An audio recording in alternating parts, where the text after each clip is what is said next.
Hey guys, welcome back to Hungry Forever's kitchen.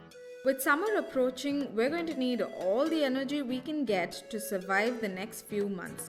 We've whipped up a super yummy, power-packed smoothie that is a great breakfast on the go option. To make the smoothie, you will need some oats, a ripe banana, frozen strawberries, frozen blueberries, frozen raspberries or any other berry you can find, yogurt, peanut butter and some chia seeds soaked in milk.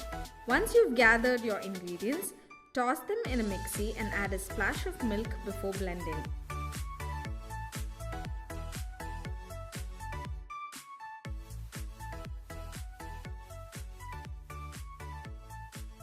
Pour it out into your favorite mug, top it off with some oats and fresh blueberry and enjoy. Don't forget to give this video a thumbs up and subscribe to our channel for more. You can also follow us on Facebook and Instagram for all things food.